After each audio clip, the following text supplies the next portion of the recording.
इस कार्यक्रम में हमारा इस वार्ड का वार्ड अध्यक्ष राकेश यादव जी, सभी सम्मानित साथियों, सोनू त्रिपाठी जी, अंकित कनौजिया कहाँ गया, अभी बोल के चला गया, सभी हमारे युवा साथीगण और इस कार्यक्रम में अवधेश जी, हमारे अभिषेक जी, प्रशांत चौरसिया जी, सभी हमारे युवा साथीगण, मुझे कोई लंबी चौड़ी बात नहीं करनी, केवल इतना ही कहना है कि ये चुनाव मात्र हमें एमपी बनाने का चुनाव नहीं है। ये चुनाव देश के उस संविधान को बचाने का चुनाव है जिसको बाबा साहब अम्बेडकर ने 26 नवंबर 1949 को भारत के प्रथम राष्ट्रपति राजेंद्र प्रसाद को संविधान में एक वोट का अधिकार रानी और महात्मा रानी के वोट की कीमत बराबर करके धरती में स्वर्णिम युग की शुरुआत करने का काम किया था। जो काम सतयुग, द्वापर, त्रेता में किसी युग में नहीं हुआ, इसको कलयुग कहते हैं। कलयुग माने खराब युग नहीं है, कलयुग माने ज्ञान का युग, कलयुग माने विज्ञान का युग, कलयुग माने विकास का युग। और इसी कलयुग में बाबा साहब अम्बेडकर ने 26 नवंबर को एक वोट का राइट देकर प्रधान से लेकर प्रधानमंत्री बनने और बनाने का अधिकार देकर इस देश में स्वर्णिम युग की शुरुआत की थी। उस स्वर्णिम युग को आदरणीय मोदी जी बदलना चाहते हैं।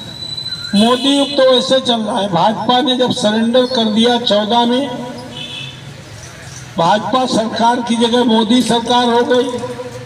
अब मोदी सरकार भी नहीं, केवल मोदी की गारंटी हो गई। जितनी गारंटियां थी ये सब नौजवान जानते हैं। अगर गूगल में सर्च करेंगे कि मोदी जी की कौन सी गारंटी भारत में इंप्लीमेंट हुई, तो हमें लगता है 0 नंबर मिलेंगे। 15 लाख विदेश से लाने की, 15 लाख खाते में आने की, 2 करोड़ नौकरियां प्रतिवर्ष देने की, किसानों की आय दोगुनी करने की, अच्छे दिन लाने की, और भारत को गुजरात बनाने की। गुजरात तो बना दिया, जो लोग गुजरात नहीं गए वो समझते होंगे कोई सिंगापुर या और कोई इससे बड़ी जगह बना देंगे मोदी जी। गुजरात में सिर्फ प्राइवेट कंपनियां हैं, जहां हमारे लोग उत्तर प्रदेश, बिहार से प्राइवेट कंपनियों में मजदूरी करने जाते हैं। क्या करने जाते हैं? मजदूरी करने जाते हैं। उन्होंने जो सबसे बड़े एम्प्लॉयमेंट देने वाले विभाग थे, उन्होंने air India airport Adani Ambani को, रेलवे के प्लेटफॉर्म अडानी अंबानी को, बीएसएनएल पेट्रोलियम अडानी अंबानी को, ऑर्डिनेंस फैक्ट्री और एनटीसी मिले अडानी अंबानी को, डिफेंस कॉरिडोर अडानी अंबानी को। और अगर पश्चिम उत्तर प्रदेश और पंजाब के किसान 1.5 साल तक संघर्ष न करते तो पूरे देश की खेती किसानों के अडानी अंबानी के नाम। यही तो गुजरात मॉडल है। 2 गुजरात के लोग, 2 गुजराती लोगों को पूरे देश की संपत्ति हैंडओवर करके पूरे देश को भिखारी बनाने का प्लान है। यही तो गुजरात मॉडल है। अब कोई भी सरकारी नौकरी, आधी से ज्यादा बैंकें प्राइवेट हो गई। इन 10 सालों में 2 करोड़ नौकरियां तो छोड़ो, 2 लाख भी नौकरियां नहीं मिली। कोरोना नोटबंदी के चलते 2 करोड़ लोग देश विदेश में जो नौकरी करते थे वापस स्वदेश आ गए। और इन 10 सालों में जो लड़का 20-21 साल का था वो 2 करोड़ ओवर एज जरूर हो गए। और भविष्य में भी कोई नौकरी का चांस, अगर अब नौकरी मिलेगी तो अडानी अंबानी के प्राइवेट कंपनी में मिलेगी, वो भी किसी ठेकेदार के अंडर में आउटसोर्सिंग में मर जाए तो अडानी अंबानी की जिम्मेदारी नहीं, जो सेकंड ठेकेदार है वो जिम्मेदार है। और कह रहे हैं मेरी कंपनी है न कुछ, हम तो लेबर सप्लाई करने का काम कर रहे हैं। 4 साल के अग्निवीर बना दिए।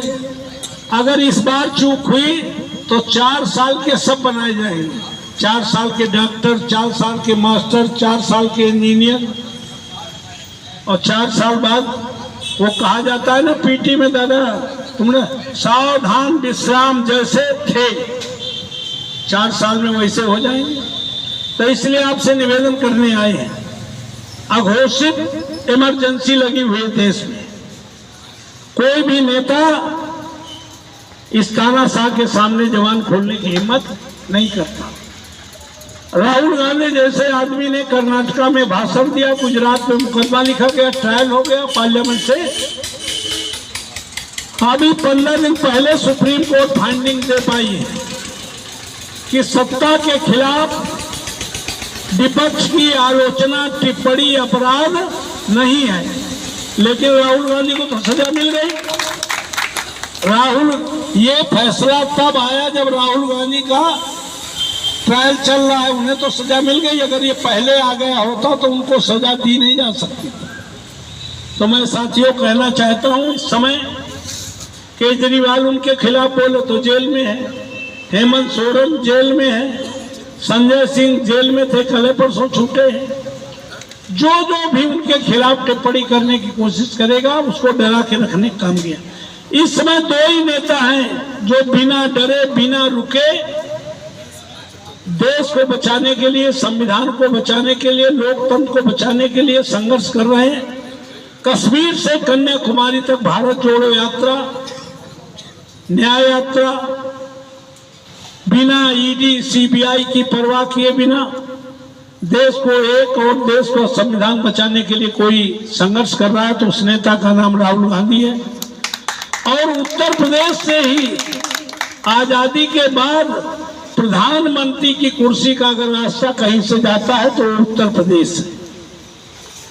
इस उत्तर प्रदेश में इन सांप्रदायिक ताकतों से कोई लोहा लेने का काम कर रहा है, इनके लिए संघर्ष करने का काम कर रहा है, तो उस पार्टी का नाम समाजवादी पार्टी, उस नेता का नाम अखिलेश यादव है, दूसरा कोई नहीं।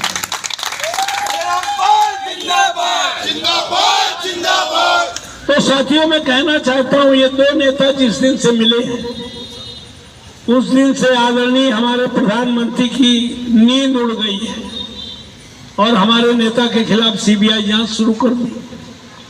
अरे राहुल गांधी और अखिलेश यादव के खिलाफ सीबीआई जांच कराओ, ईडी जांच कराओ, ये लोग डरने वाले और रुकने वाले नहीं है। इस देश की पब्लिक जान चुकी है कि हमें विकल्प मिल चुका है, हमें रास्ता, और बहन जी से उम्मीद थी कि वो भाई का साथ देंगी, लेकिन बहन जी डर गई, वो अलग लड़ रही है। तब बैठे हुए हाथी पे दांव लगाने को धोखे में भी जरूरत नहीं है। अब तो जो सीधे संघर्ष में है, इंडिया गठबंधन ही देश के संविधान लोकतंत्र को बचा सकता है। आओ सब हम मिलकर के आने वाली 13 तारीख में साइकिल की रफ्तार तिवारी पुलिस वार्ड से इतनी तेज कर दें कि अगर कमल का फूल आड़े आए तो साइकिल के टायर के नीचे आकर के उसका काम तमाम हो जाए। बहुत बहुत धन्यवाद।